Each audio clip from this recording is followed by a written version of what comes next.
time is approximately 6 p.m., June 13, 2024. Farragut Board Mayor and Alderman meeting will now begin. Good evening, ladies and gentlemen in attendance. I want to thank you for your presence at tonight's Board Mayor and Alderman meeting. My name is Mayor Ron Williams, the fourth elected mayor of the town of Farragut. We appreciate that each of you has taken the time from your busy schedules to attend our meeting to see how our town government works. All Farragut Board Mayor and Alderman meetings are public notice per Tennessee state law. All board meetings are recorded and can be viewed at a later time on our YouTube channel. If you are in attendance, you should be able to pick up a copy of tonight's agenda at the door when you came in tonight. If you were not able to attend tonight and are viewing from home, the agenda is available online at our website. For those in attendance who would like to speak, please pick up a blue card at the door, write your name and agenda number that you wish to comment on and turn it into our town recorder.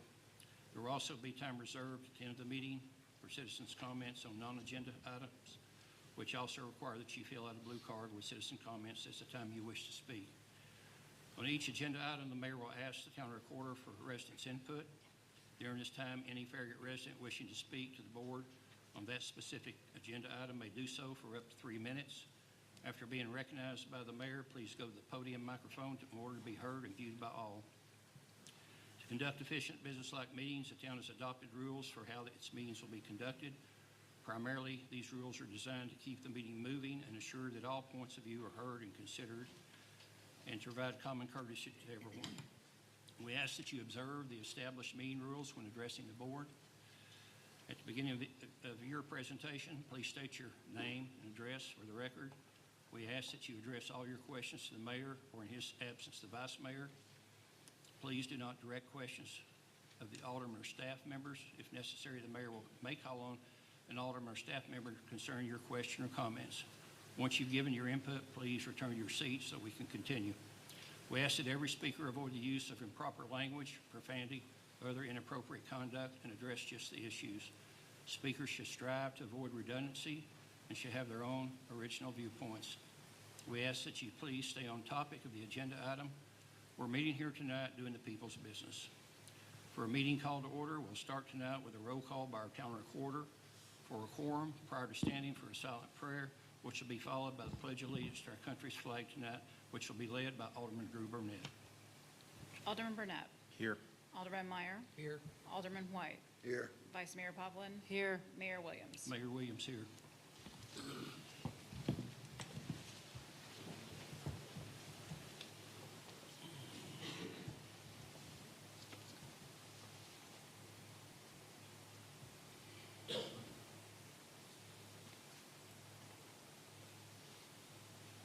Pledge allegiance to the flag of the United States of America and to the republic for which it stands, one nation, under God, indivisible, with liberty and justice for all.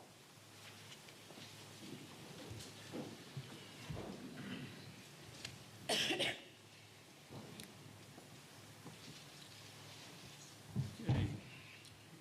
Tonight we have a posted agenda. Is there any amendments? No, sir.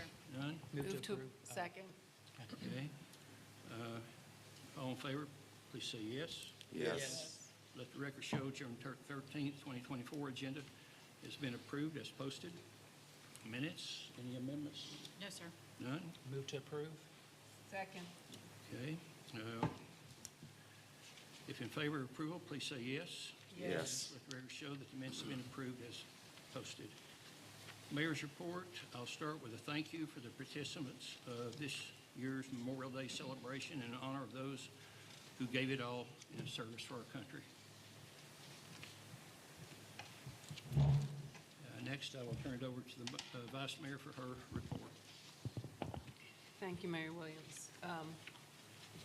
As you all know, I'm beginning to wind down my service on this board, and I've grown a little more reflective about our town. The town of Farragut was established in 1980 with a handful of principles the founding members held dear and the early board members expanded upon and put into place. They wanted planning and zoning that protects the residential character of our community. They wanted to honor and preserve this area's history.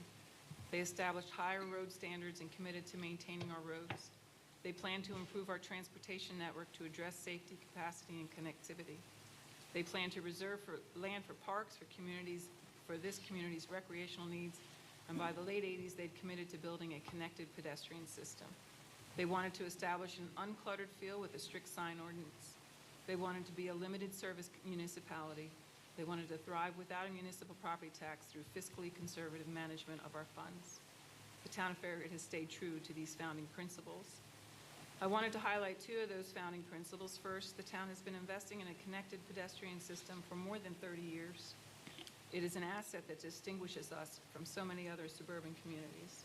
And second, the town also has invested in our transportation network to address safety, capacity, and connectivity so that we can distribute traffic safely over a broad network of roads.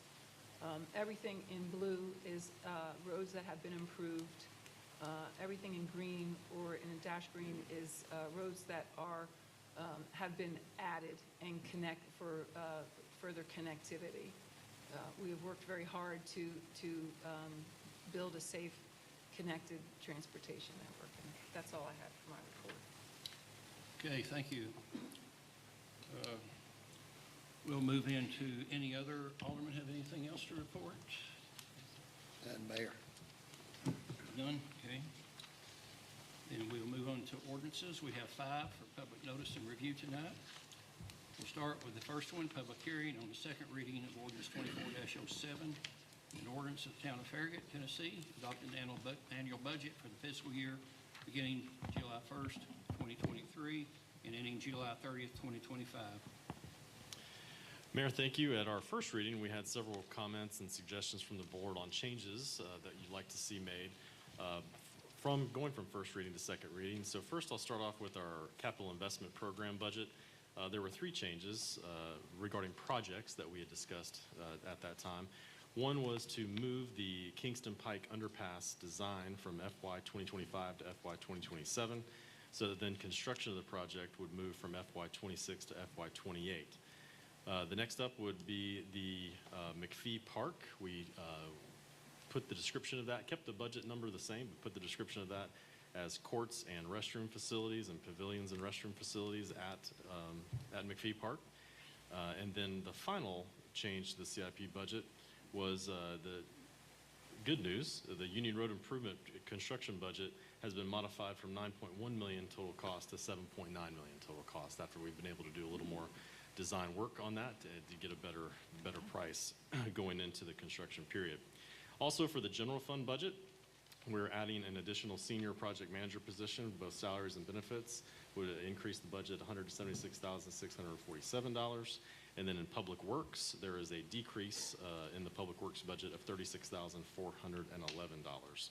So overall, the general fund, if we look at FY 2025, the proposed general fund revenues are $17,027,108.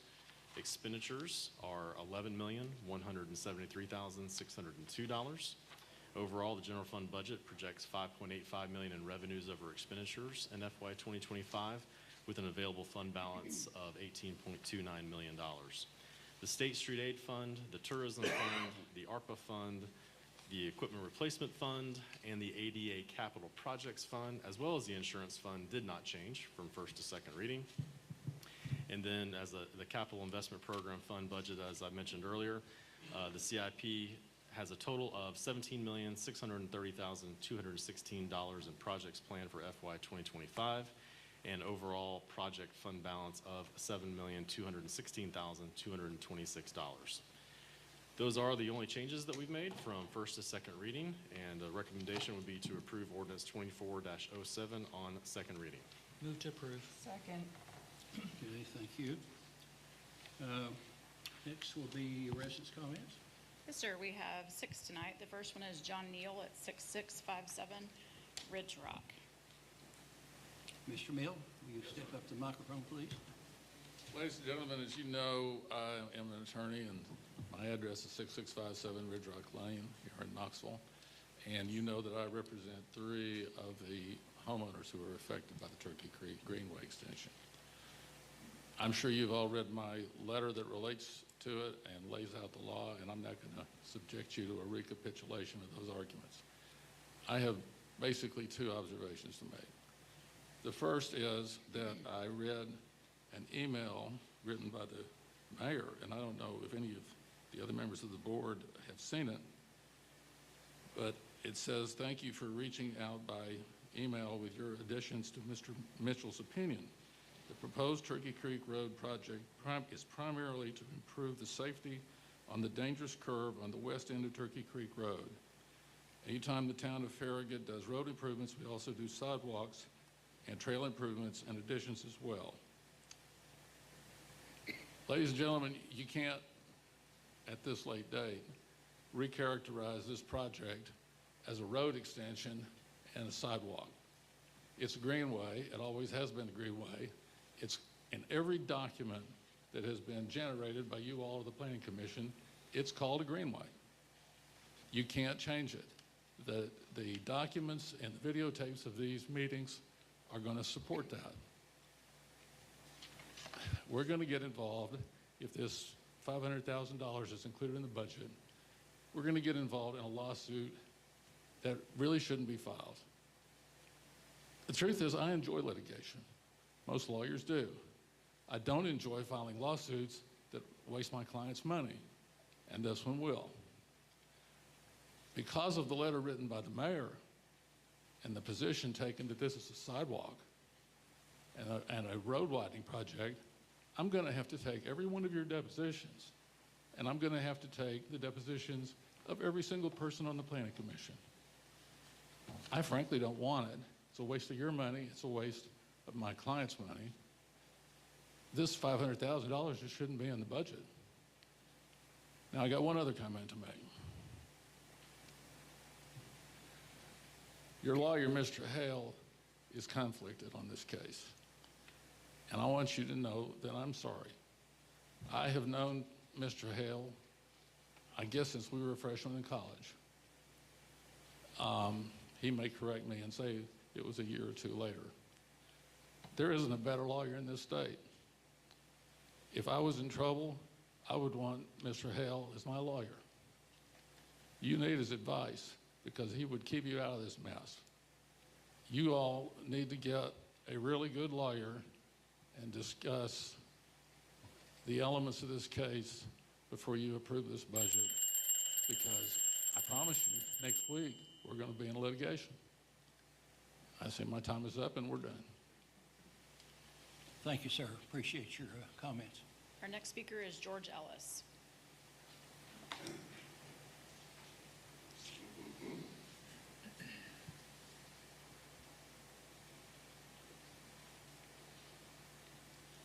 George Ellis, 12650 Brass Lantern Lane.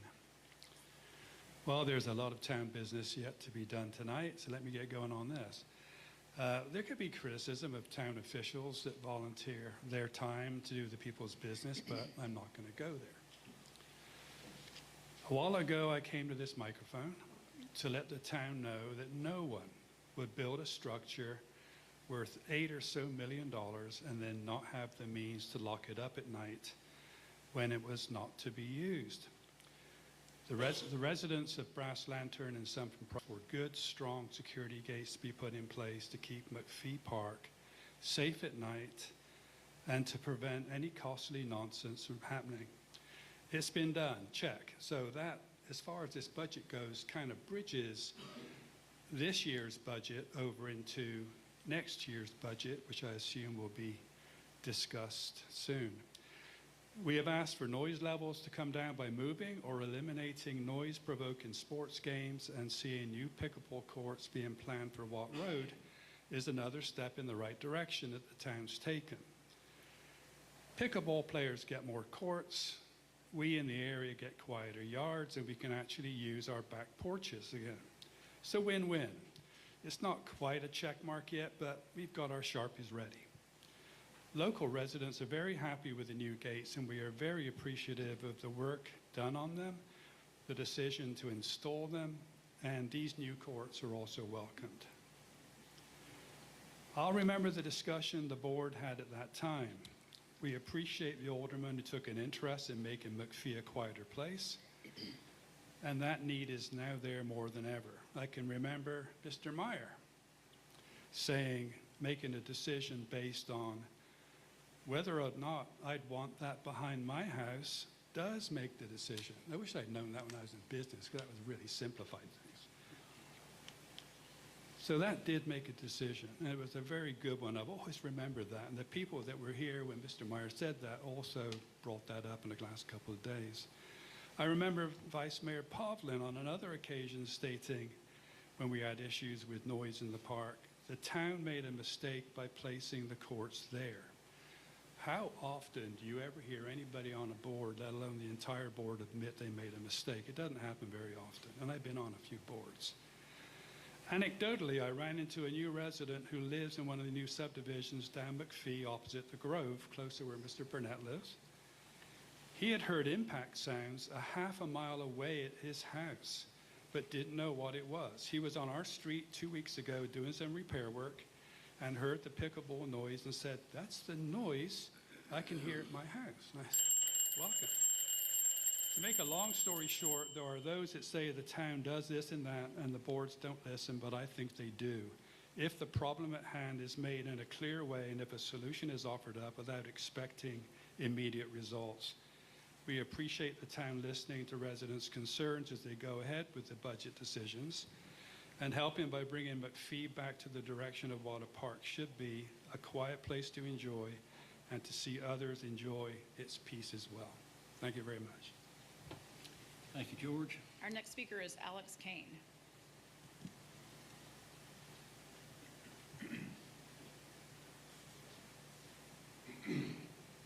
Thank you. Alex Kane, 524 Wyndham Hall. And as for full disclosure, I am a candidate for the Board of Aldermen North Ward seat. I'd like to speak again on the budget proposal tonight. Mr. O'Neill has already spoken about it in regards to the $500,000 for the Greenway extension. I see this extension as a legacy builder, something that's not needed in this current budget, and a waste of taxpayer-provided funds. According to Mr. Neal's letter in the Farragut Press yesterday, it's also a violation of a new state statute. As he stated a few minutes ago, we do not need to go through another set of litigation for something like this, and it would be a waste of the town's money, the citizens' money. If you move forward with this, unfortunately, as Mr. Neal said, he will take up litigation, and I truly believe that we are going in the wrong direction at that point. What I would like to see is that line item stricken from the budget until a later date, where this could be dealt with between the citizens involved and the board itself. One other item that's in there that I would like to talk about is traffic. And I'd like to see maybe the funds that were going to be allocated to this Greenway extension used to start to alleviate some of the issues, especially at Campbell Station and Kingston Pike. I know in the past there was discussion of adding turn lanes at that intersection. If you all remember, a while back, we had 2 left turn lanes at Kingston Pike when you were traveling south on Campbell Station Road. I sat through 5 light cycles on Monday in that one single left turn lane. I'd like to see us go back to the 2 left turn lane system there at Kingston Pike and Campbell Station Road and get traffic moving again. I'm a small business owner. I own a transportation company. I move individuals, private citizens around. I spend a lot of time in cars. I've spent a lot of time in different cities seeing different traffic control systems, and I think the new traffic light system is a great addition to the town, but we do need to work on traffic lanes and traffic flow. Again, I'd like to see that line item for the Greenway removed from the budget before a vote tonight. And it would be foolish to move forward because it would cost us a whole lot more than $500,000 in litigation. And based on the state statute, the town's going to lose. And when the town loses, all the residents lose. Thank you. Our next speaker is Randall Roberts.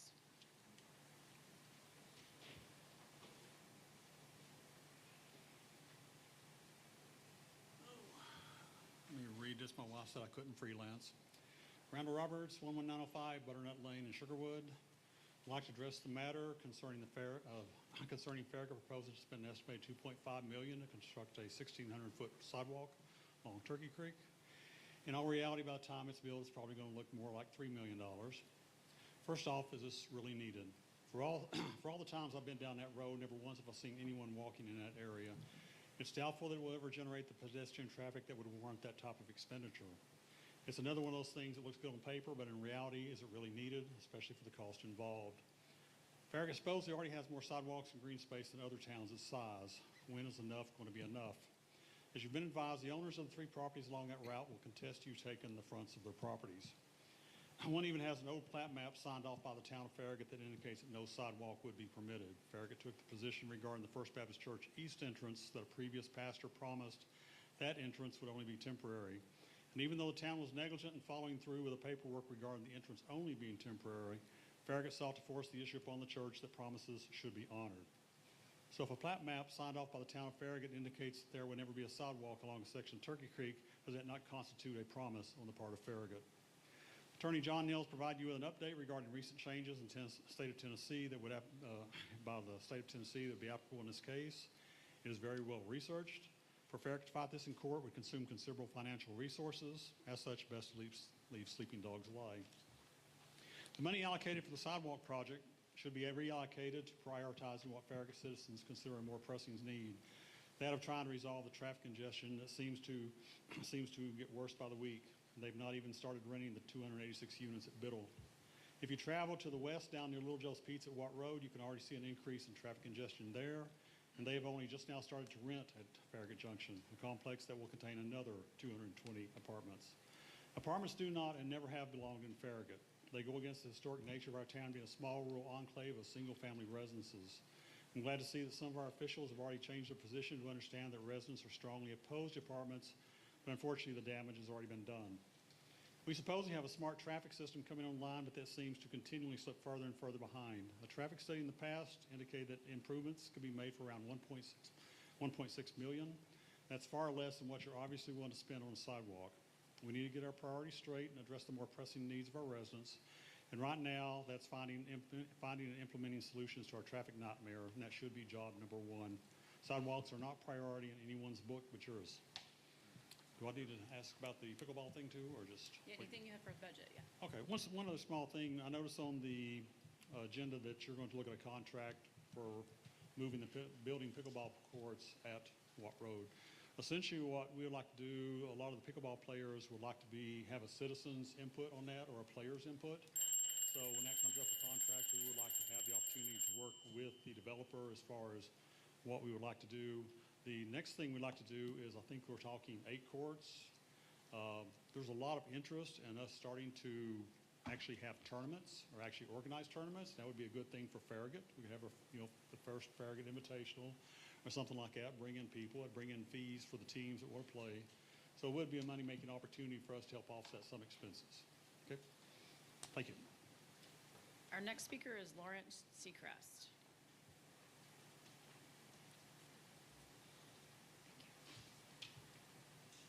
Lawrence Seacrest, 12103 Valley Trail. And I'm here to talk about the budget, but primarily the walking trail. So, and I take a little different approach to people most times. So leading up to the parable of the Good Samaritan, a lawyer came to Jesus and he perfectly summarized the law, the divine law, and said, what do you do first? You love God with all your heart, soul, mind, and strength. And what do you do second? You love your neighbor the same way you love yourself. Then it gets interesting. He says, seeking to justify himself, he says, who is my neighbor? So here we see the difference between what's lawful and what's legal. Lawful is the area where God works. That's where truth, righteousness, justice is. And that's where our conscience also is there. Whether we use it or not, we have a conscience. We know right from wrong. Legal is where the devil likes to play around, and he uses fancy words and twist phrases and tries to trick you in cunning logic. So it's always good to keep those two things separated. So as leaders of the town, I ask you to, anytime you have a proposal, to first ask, is it lawful? Is it just? Is it right? That's the first question. Then, do I have the legal right to do it? Is there ways that we should do it? Does the town allow me to do those kind of things? So God's given each man a conscience. We know right from wrong, and we don't need a law degree to know what right is and what wrong is. So I submit to you that every citizen of this town knows that it's not right to forcibly take another man's property. We know that's right. I mean, we know that's wrong. So we don't need to go look at the law. So based on Tennessee law, I'm assuming that this is going to die or somehow it's going to go away. But my bigger concern is the thought process that we use to come to these conclusions. So I run a business. I've been involved in big organizations. I understand groupthink. I understand, hey, there's a goal. Let's strive to the goal. I'm a goal-driven person. But at some point, especially when you're impacting people's lives, someone has to step back and say, is this a right thing? Are we doing the right thing? Is this the path of peace that we're on? And so I would just encourage you going forward that someone, maybe multiple people, need to kind of just take on their heart, I'm going to do that. So I guess I'll close with saying that my prayer for this body is that you guys would think about things and say, is this just? Is this truthful? And I pray for you guys that you would also have wisdom in executing those just and right decisions. So may God make it so. Amen. Our next speaker is Steve Williams.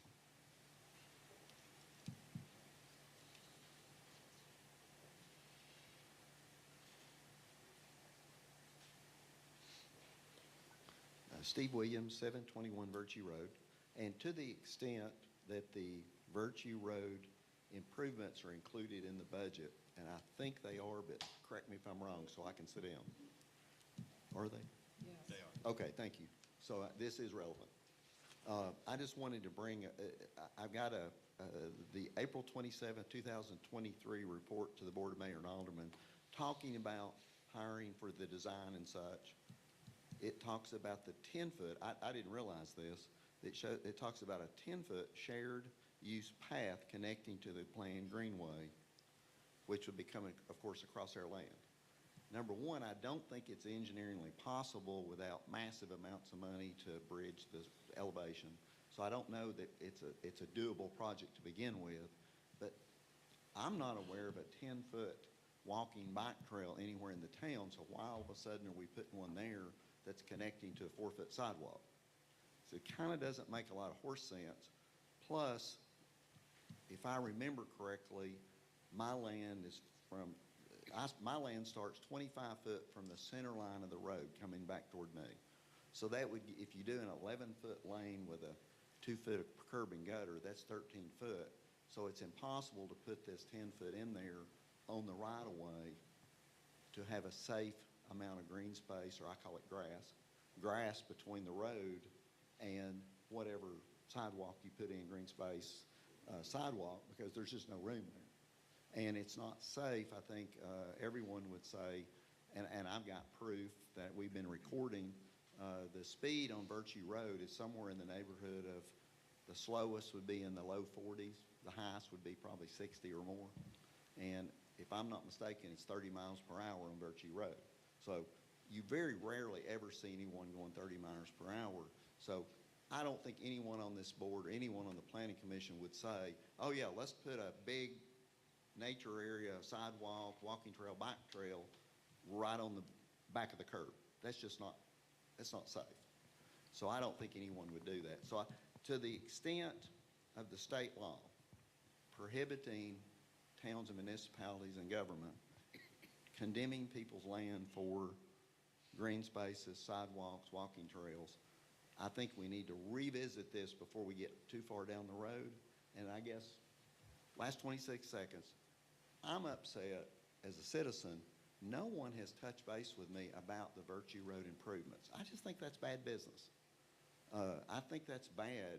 We consume a large portion of the road improvement area. Nobody spoke to me. And we're spending, I think this $739,000. Don't know where you're at with it, but I think that's bad to throw that kind of money out there and not even speak to someone. Thank you. Our final speaker is Mike Mitchell.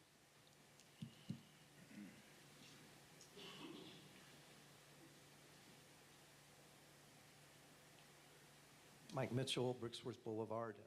I'm here to advocate for something we used to have.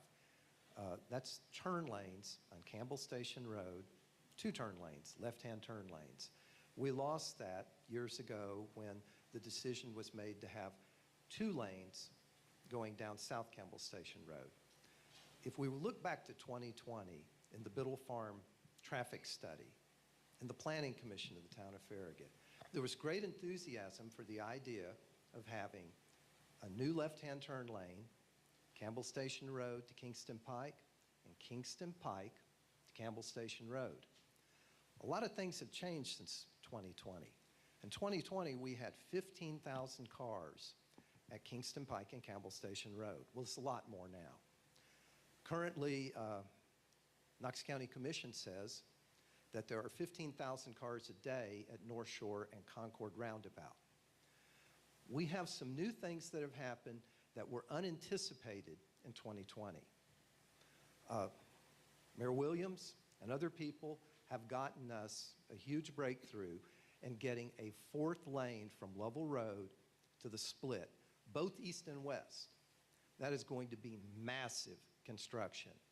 And when that construction happens, people in their cars are going to be told there's a traffic jam, go to the alternate Kingston Pike.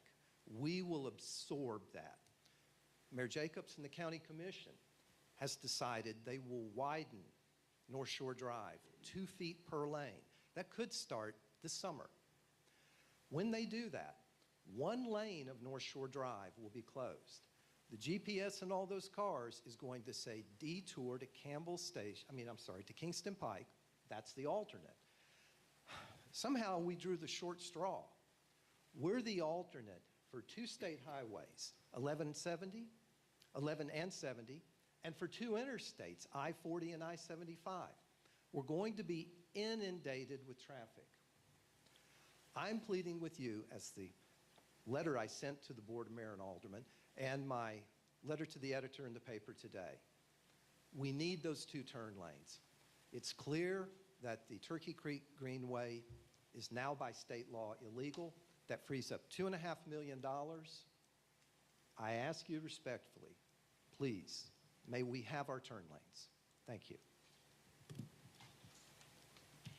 That concludes our speakers. Okay. Thank you. Thank you all for showing up and letting us know your opinion on things. And Mr. Neal, thank you for your presentation. Okay. We'll start our discussion with the Vice Mayor. All right. I just want to let the board know, I pulled up public chapter number 1034, and I just want to quote directly from it. Section 1, Tennessee Code Annotated, Section 29-17-102 is amended by deleting subdivision 2 and substituting. Public use does not include recreational facilities, recreational purposes, or parks, private use or benefit, or the indirect public benefits resulting from private economic development and private commercial enterprise, including increased tax revenue and increased employment opportunity, except as follows. A, the acquisition of any interest in land necessary for a road, highway, bridge, or other structure, facility, or project used for public transportation. The line item in the CIP when we approved the budget on first reading, and the line item as it reads consistently from last week to this, last time to this time, reads Turkey Creek Greenway road improvements. So I'm going to leave that to the side. Can you pull up my slides from that I had asked for? So I know there's been a lot of discussion about left turn lanes for northbound and southbound Campbell Station Road. My concerns about it are not easily discussed on a social media post because there's quite a bit going on that I believe this community really needs to understand and consider the consequences of simply widening that intersection and what that means. So Regarding the intersection of Kingston Pike, Campbell Station Road, and the Biddle Farms traffic studies provide recommendations, not requirements.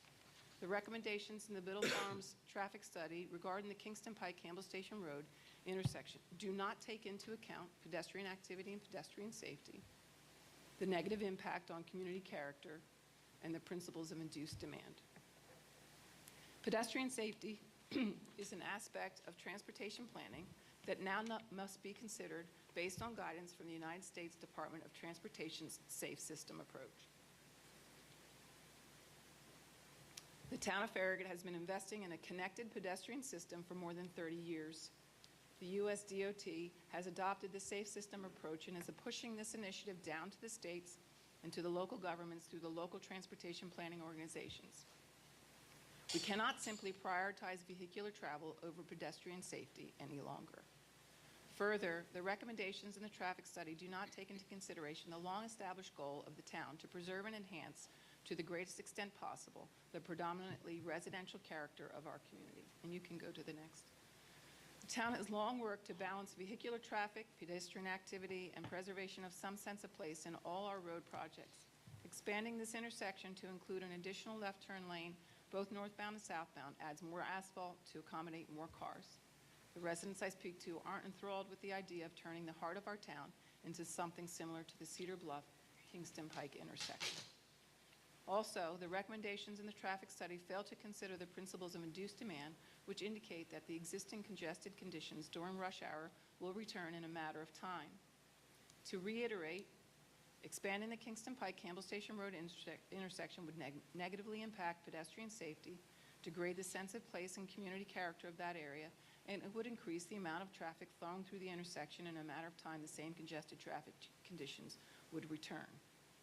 There are 3 ways to deal with traffic congestion at an intersection: increase the efficiency of the timing of the traffic lights at the intersection, expand the traffic capacity of the intersection by adding additional lanes, and/or reduce traffic flowing through the intersection by providing alternative routes to distribute traffic over a broader network of roads. As many residents are aware, the town of Farragut is in the middle of the installation of an automated traffic management system to improve efficiencies in traffic control throughout the town, and specifically in the heart of our town. Additionally, the town has actively worked to build a connected transportation network to distribute traffic over a broader network. In fact, the town has planned for and/or invested in the infrastructure to support growth and development in the heart of our town. Go ahead and go to the next one. Specifically, the extension of Campbell Station Road from Kingston Pike to Concord Road, the design of Brooklawn Street, the planned extension of Municipal Center Drive through the Eddie Ford property when it develops, the planned installation of traffic lights on both ends of Jamestown Boulevard, and the installation of traffic light at Loop Road, Concord Road intersection. The problem with our infrastructure being overwhelmed from time to time is that Knox County has done a poor job of planning for traffic capacity in the Choteau area and has failed to improve the road infrastructure even to address the safety of roads in the unincorporated areas of Farragut Transportation Network. People like safe roads, so they choose to travel on ours. With all that we have planned to address traffic increases in the area, I cannot in good conscience support a project that would negatively impact pedestrian safety and our community character and would lead to the same congested conditions in a matter of time with even more traffic flowing through the heart of our town. Also, just for clarity, according to the Biddle Farms project's traffic impact study, the apartments are not the significant generator of traffic. The commercial is. The commercial area takes up 1/3 of the overall development and generates 2/3 of the traffic. Conversely, the apartments take up 2/3 of the area and only generate 1/3 of the overall traffic. The Biddle Farms area was originally zoned for commercial use. By converting some of the commercial property to multifamily residential, the overall traffic impact was reduced. Further, since the town adopted its first major comprehensive land use plan in 1991, a mixed-use development has been envisioned for this area. We have had apartments existing in the town of Farragut for some time. Additionally, according to the Biddle Farm traffic impact study, the Biddle project makes up approximately 3.5% of the traffic flowing through the Campbell Station Kingston Pike intersection at PM peak hour, and 2.6% of the traffic flowing through that intersection during the AM peak hour. The Biddle project does not have the cataclysmic impact some would lead us to believe. That's all I have. Okay.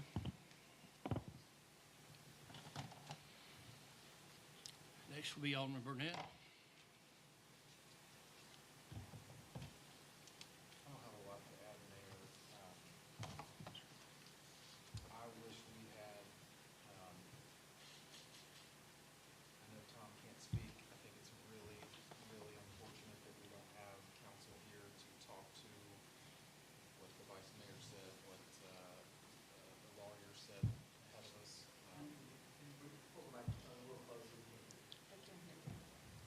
Is it on? Is your mic on? See if it's on. Is your mic on? Battery, Oh, You got it. battery's blinking. Now can you hear me? Now can you hear me? Now can you hear me? Any better? Any better? Just got to get up into it. get closer. Sorry. I realize Tom can't add any color to this. I think it's very unfortunate. I would like a legal opinion on the Greenway side of things. I hear what the vice mayor read. That seems pretty clear. Obviously, he's got the other side, so I think I think the town has to provide more info. Anybody looking at the Greenway situation in our town knows this is a key and critical connection. If it can't be made, it can't be made. That's it. But anybody who looks at this knows how important it is. It's completely obvious how important of a connection it is to the 26,000 residents in the town. It's very obvious. However, if it can't be legally done, can't be physically done by the terrain, it can't be done. And so there's a lot of stuff going on at Planning Commission that it may not ever make it here. And then there's the side which I don't feel armed with the information to say this is okay legally to move forward on. And so I feel like we should have been provided that information before right now. And I'm honestly frustrated that I don't have that info. It's important to the 3 or 4 families that are frustrated. It's also important to the entire community because the overwhelming majority of this community wants to be connected throughout the community. But I don't think it's fair for either side to not have that information, and that's a frustration for me about this budget right now. Now, with that being said, this being added to the budget, it shouldn't, in my opinion, trigger a lawsuit because we're not doing anything. So I don't know how we would be sued just by adding this in the budget. So I'm on the fence about keeping it in the budget and getting a legal opinion on the matter, which we have to have. I mean, we absolutely have to have that. But I'm just feel like that's information we need. But it staying in the budget should not trigger any type of lawsuit. I don't know how you could sue somebody who's not done anything, but it keeps it in there, and then we can have a legal opinion, and then it may not even make it through, Planning Commission, but if it does, then we would have something to consider later. But I just don't feel like I have the info I need to make a good decision on that aspect of it. Mayor, can I address Alderman Burnett's concerns? Please. So we did reach out to other council to try to give us an opinion and give us some guidance on this issue. That council has not had a chance to review it yet, so obviously it's bad timing because we have the budget going on tonight. Certainly, if this is something that the board wants to react to later on after we've had that opportunity to get some advice back, then we can either add it back to the budget if that's something you want to do and not include it tonight, or you can include it tonight and then take it out later if you find that that's something that we don't need to move forward on. But I think either way, we're just allocating dollars. There is not anything that's saying we're moving forward with the project until we have those concerns addressed that Alderman Burnett just mentioned. May I make an additional suggestion? No. I'm sorry. No, let's go through it, and we'll come back, okay? Next will be Alderman Meyer. I'm fine with keeping the Turkey Creek Greenway improvements, the road improvements in the budget. And if we have to take it out later because of legal matters, then we'll take it out at that time. Okay, thank you. Alderman White? Yes, sir, I have a few. First of all, I think it's kind of ridiculous. It's kind of asinine, really, to claim a greenway is going to be public transportation. I'm not an engineer. I can't figure that, but I can't see cars up on that greenway, and parents taking their kids to school on that greenway. What I see is some property owners who have owned their property. They live there, they own it, they have a right to enjoy it, and we want to cross it 25 feet up in somebody's yard and put a greenway for other people to walk and ride bicycles. That's not only unfair, that's silly. And the simple thing is, I talked to one of those homeowners, and the $500,000 that's in the budget for property acquisition, I specifically asked, is there any amount of money that we could offer you that would get you to change your mind?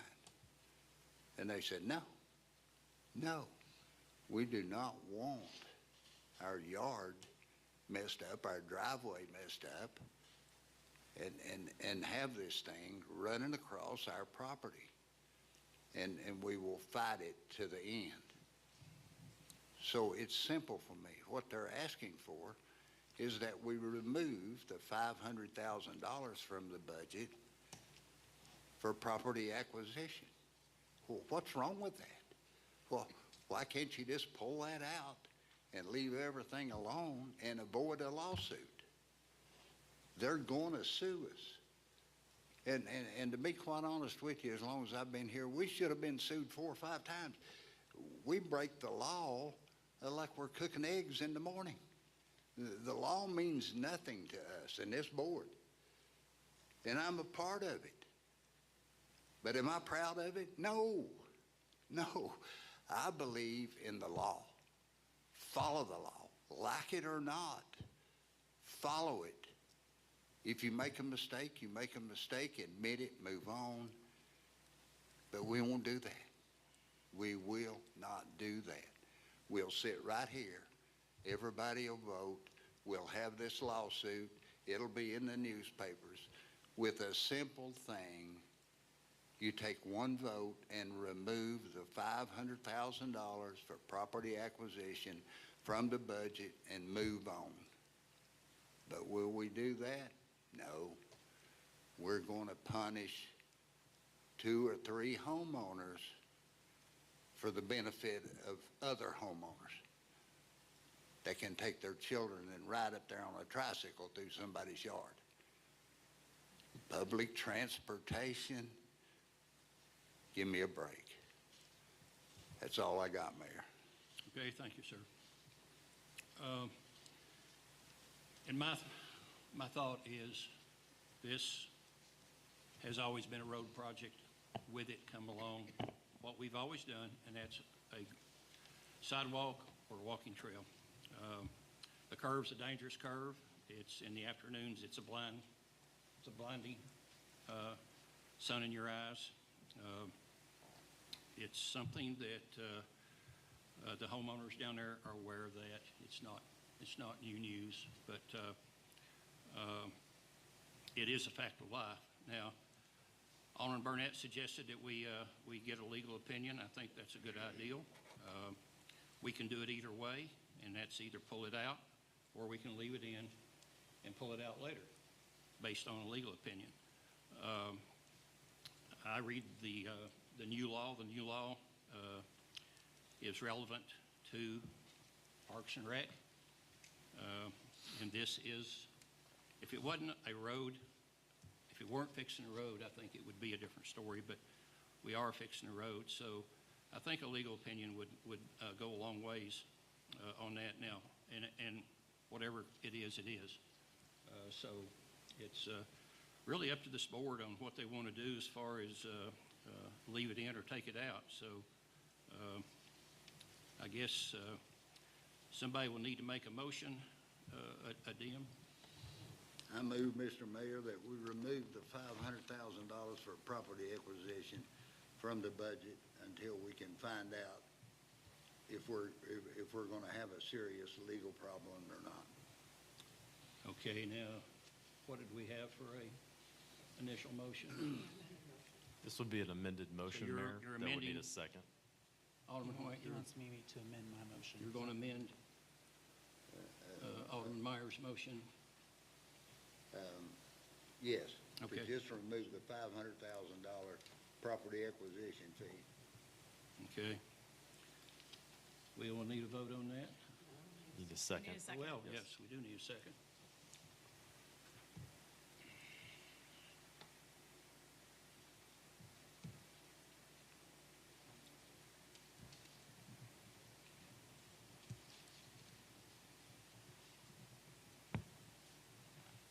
Okay, without a second, then that dies.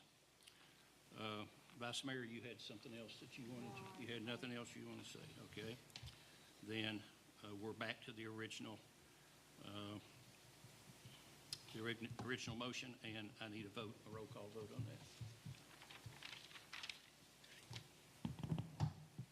Alderman Burnett. Yes. Alderman Meyer. Yes. Alderman White. No. Vice Mayor Povlin. Yes. Mayor Williams. Mayor Williams, yes. Okay, let the record show that ordinance 2407 has been approved on the second reading by a roll call vote of a 4-1. Okay, next will be a public hearing of ordinance 24-06, an ordinance on the first reading to amend Farragut Municipal Code, Chapter 109, signs to provide for canopy signs and projecting signs in portions of the town. J.A. Fielden will be the applicant on this. Bart.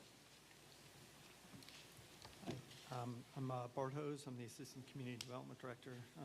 I'm here for the first reading of Ordinance 2406. It's an ordinance to amend the Farragut sign ordinance to provide for both canopy signs and projecting signs in the mixed-use town center area. These are two types of signs that are not currently provided for in the town sign ordinance. They were requested by the developers that are currently doing the Biddle Farms type development, and a couple of the businesses that are looking to develop or are currently developing projects in that area. Canopy signs would be this type of sign. The way we wrote the ordinance, these signs would be restricted to the type of canopy that's a hard, flat roof type structural canopy, and not just on fabric awnings and that sort of thing.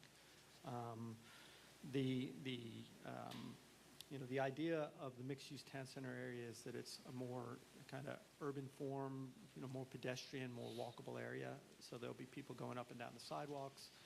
The buildings are required to be generally either 2 stories or appear to be 2 stories by and large. So a lot of the architecture that's being put in that type of development, there's a lot of windows on the second stories or the faux second stories. So there's not as much room for wall signage as there would be on a building in a more traditional highway commercial area. They're looking to do, again, this type of canopy sign. Some of the issues that came up when we were looking at the canopy signs were lighting, the size of the canopy sign, the proportion of the canopy sign to the building and to the canopy that it's going on. In this case, the type of lighting that the Planning Commission discussed and the Visual Resources Review Board discussed was to allow face-lit signs. So this would be an example of a face-lit sign. That is typically not provided for in the mixed-use town center area for wall signs, but we thought with canopy signs that it would be reasonable. So a face-lit sign, the face of the letters are actually lit. It's a channel letter type sign. They build each letter as a separate can, they call them, and the actual, the face of the sign is translucent and the light comes through.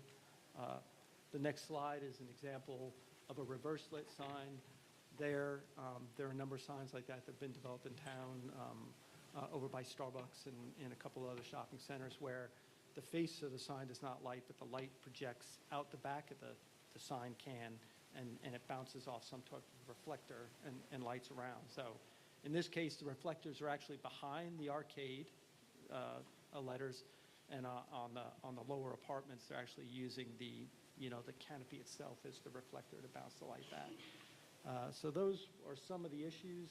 The next sign is kind of an example of some of the discussion that the Planning Commission and the Visual Resources Review Board had about sort of the size of these type of signs that would be allowed and the proportionality between the sign and the building behind it.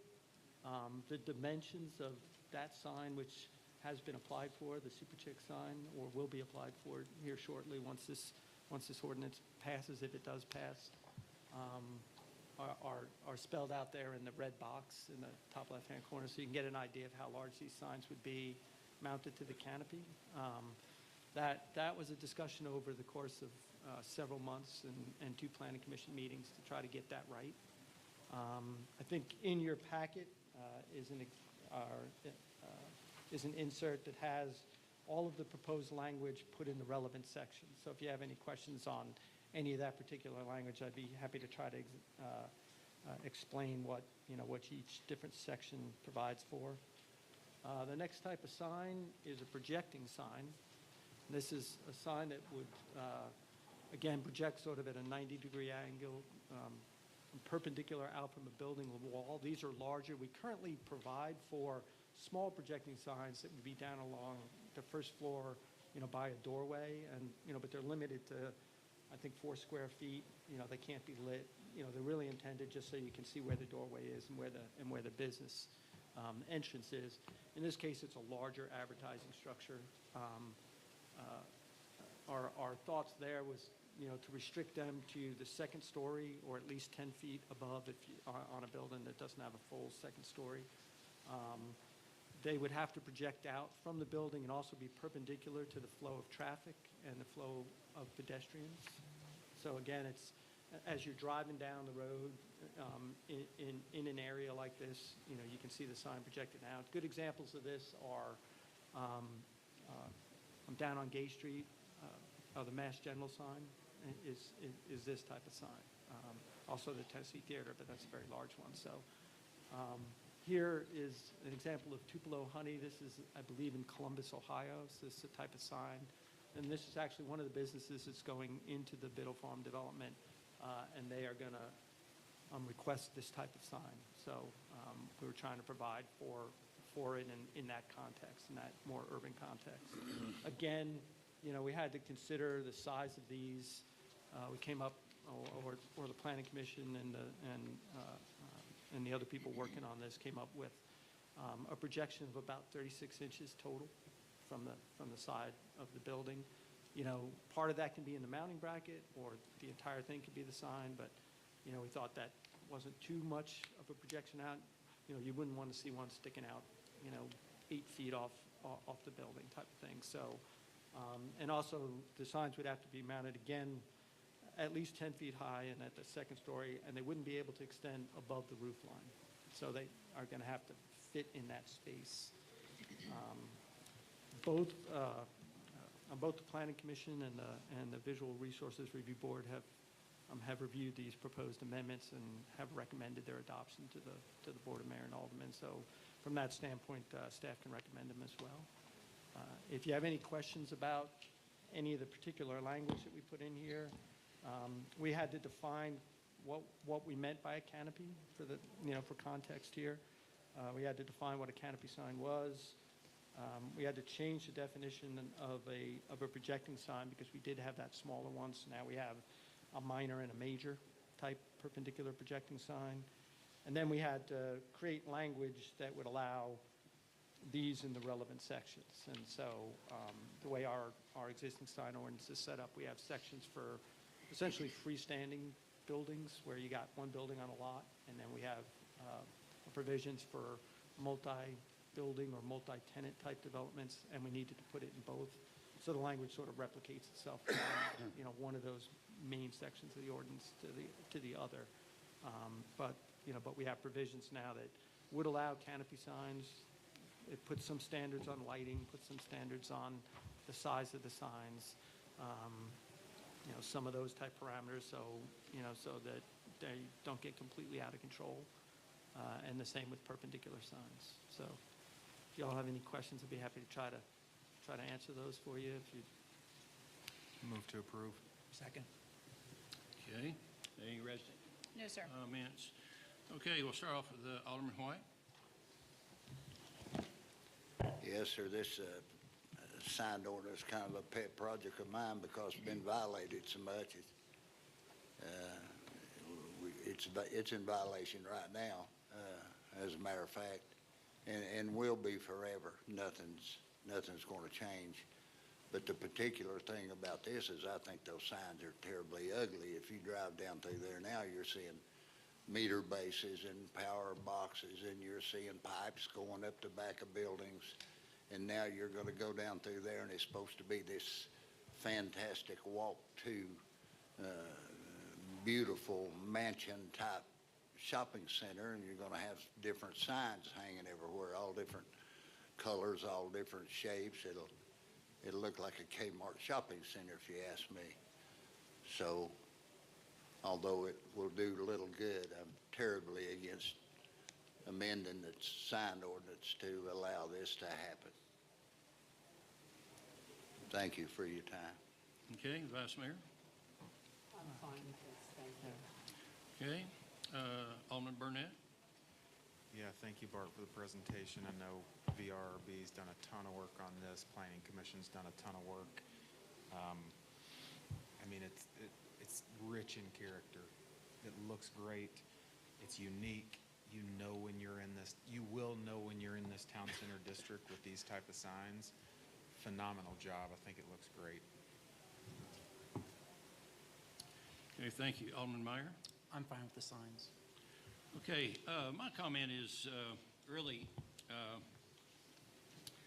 I am on the VRRB, and we went through a tremendous amount of time working on this, and for anyone who feels that it was a waste of time or that they don't really approve of it, of anything to do with our signs, I suggest that they show up and come to the VRRB meeting. They're open to the public. They're open to all aldermen, all planning commissioners, and I would be more than happy to have them at the meeting just so they can see how this all works, how we get to the point that we get to. And yes, I support this as well. So would you please do a roll call vote? Alderman Burnett. Yes. Alderman Meyer. Yes. Alderman White. No. Vice Mayor Poplin. Yes. Mayor Williams. Mayor Williams, yes. Let the record show the amendment of Chapter 109 by Ordinance 2406 has been approved on the first reading 4-1 by roll call vote. Okay, next up will be public hearing of Ordinance 24-08, an ordinance on the first reading to amend the Farragut zoning map for parcels 070 and 072, tax map 142, between Waverly Court subdivision and Baldwin Park subdivision, located on 341 Boring Road, from R1 and R2 to R3. 12 acres homestead land holdings is the applicant. Good evening, I'm Mark Shipley. I'll go over this item for you. This item involves two parcels that are between Waverly Court subdivision and Baldwin Park subdivision. The largest parcel there on the north side of the screen is zoned R1, currently rural residential, and the southern parcel is zoned R2, which is general single-family residential. Mark, just for the record, I would like for you to give the density on both of those, please. Well, R1 is a minimum lot size of 20,000 square feet. R2 is 15,000. Okay, What thank they're requesting to rezone both parcels to is R3, small lot, single-family residential. And R3 is, sizing on that? it's 8,500 Okay. is the minimum lot size, but it does require to have a buffer strip around the side and rear of the periphery of the development. The Baldwin Park subdivision to the east of these parcels is already zoned R3. It has a developed density of 2.37 units per acre. So probably what would happen on this property would be comparable in that density range. And that would likely render an output of housing between 25 and 30 units, so not a significant increase. The southern parcel actually abuts the village commons, and there's a vehicular road that stubs into the southern parcel that they would be connecting to when that comes to the Planning Commission for the concept plan review. The north parcel, of course, accesses Boring Road, and that would be their primary access. One thing that we talked about when we were reviewing this with the Planning Commission is that the road, Boring Road, was improved when Baldwin Park was rezoned all the way back to Smith Road. So the rezoning associated with these parcels would not require any additional road improvements to Boring Road because their frontage is already where the road's already been improved.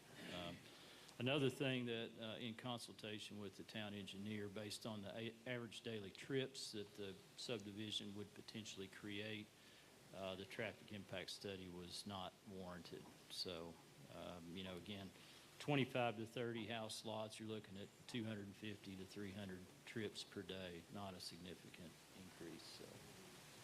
So that were a couple things that we talked about with the Planning Commission. Basically, the R3 zoning district, it's consistent with Baldwin Park. It's less dense than the Waverly Court subdivision, which is zoned R4 to the west. So when this was presented to the Planning Commission, they did unanimously recommend approval of Ordinance 24-08 through the corresponding resolution. And the staff recommends approval of Ordinance 24-08 on the first reading. Move to approve. Second. Stereo. Okay, any resident comments? No, sir. On this one, none whatsoever. Okay. Then we'll start with, is there anyone from the development here that would like to stand up there and us throw darts at you? Ask you questions? No, Russ Rackley Engineering, representing Homestead, P.O. Box 30456, Knoxville. It's 37930. We have nothing to add. We agree with staff's recommendation and recommendation of Planning Commission's decision, and we think this is a really good fit for where it's going. So we respectfully request approval. Thank you. Okay.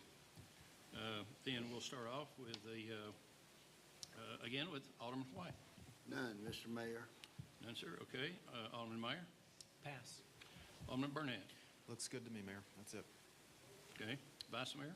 Yeah, it's fine by me. I just wanted everyone to know that the Baldwin Park residents are comfortable with this. There's been no controversy. It makes sense with the request here. So. Okay. I agree 100%.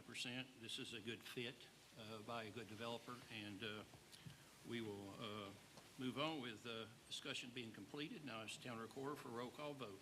Alderman Burnett. Yes. Alderman Meyer. Yes. Alderman White. Yes. Vice Mayor Pavlin. Yes. Mayor Williams. Mayor Williams, yes. Let the record show that ordinance 24-8 has been approved on the first reading. It's 5-0, roll call vote. Next up will be a public hearing on the first reading on ordinance 2409, an ordinance to amend the Farragut Municipal Code, Chapter 103, Aquatic Buffers, 7, Chapter 111, Stormwater Management Control by deleting chapters in their entirety and substituting a new language for Chapter 111 and Stormwater Management Control. Good evening. Every 5 years, the Tennessee Department of Environment and Conservation, TDEC, they revise their permit, the general permit, the MS4 permit that we all, it controls how we work with water quality. Each time they make amendments to their permit, it's incumbent upon all the municipalities across the state to make changes to our own ordinances to keep up with TDEC's requirements. This year, there were a few changes, one of which was to include the aquatic buffer in the stormwater ordinance. We have an aquatic buffer ordinance. So we chose to combine those two into one ordinance. As luck would have it, UT's Municipal Technical Advisory Service, MTAS, prepared a model ordinance to include everything that TDEC wanted to see in a stormwater ordinance. It made it much easier on staff to be able to take the model ordinance and just change the format to make it look like our other ordinances. We inserted a little bit of language to cover design parameters. That language is from the current ordinance, and it's highlighted in what you had in your packet. Planning Commission voted unanimously to approve this, to recommend approval, rather. Tom Hale has vetted it, and staff recommends approval as presented. Move to approve. Second. Okay, great.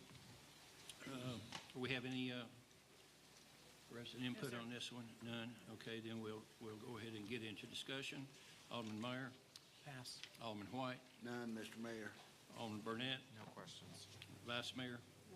I have none as well. I'm just glad it happened the way it did, and So am I. we'll call this discussion complete, and I'll ask Town Recorder for a roll call vote. Alderman Burnett. Yes. Alderman Meyer. Yes. Alderman White. Yes. Vice Mayor Pavlin. Yes. Mayor Williams. Mayor Williams, yes. Let the record show that ordinance 2409 has been approved on the first reading, 5 to 0 on a roll call vote. Thank you. The final ordinance on the agenda tonight will be ordinance 24-12, an ordinance to amend the general fund and capital investment program budget FY23, FY24, passed by ordinance 2307. Yes, sir. This is general fund budget, which will be amending it, will increase the appropriate expenditures from 10.49 million to 10.55 million. It's an increase of 67,000. The amendment is needed to budget for additional funds needed for the following. We have legal services, property insurance, and liability insurance. And then our second one is for the capital investment program. We'll be increasing those expenditures $2.96 million. And these projects are projects that were budgeted in fiscal year 23, and we'll be transferring those expenditure funds from fiscal year 23 to 24 to cover those expenses that were done for this fiscal year. The Union Road engineering amendment will be from fiscal year 21 to 24. And those amendments are needed for the McPhee Bike Trail, Birchie Road improvements, Town Hall Playground, Campbell Station Inn Design Consulting, Little Turkey Creek Greenway from Brookmere to Sheffield, and Union Road, the right-of-way and the engineering. And motion is to approve ordinance 2412 on first reading. Move to approve. Second. Okay, any resident comments No, on this sir. one? None? Okay. Alderman White? None, Your None? Honor. Okay. Alderman Burnett? No questions. Alderman Meyer? Pass. Vice Mayor? I have none as well. With discussion complete, I will ask Town Recorder for a roll call vote, please. Alderman Burnett. Yes. Alderman Meyer. Yes. Alderman White. Yes. Vice Mayor Pavlin. Mayor Williams. Mayor Williams, yes. Let the record show ordinance 24-12 has been approved on the first reading by roll call vote, 5 to 0. And at this moment, we will be taking a 5-minute break. Good.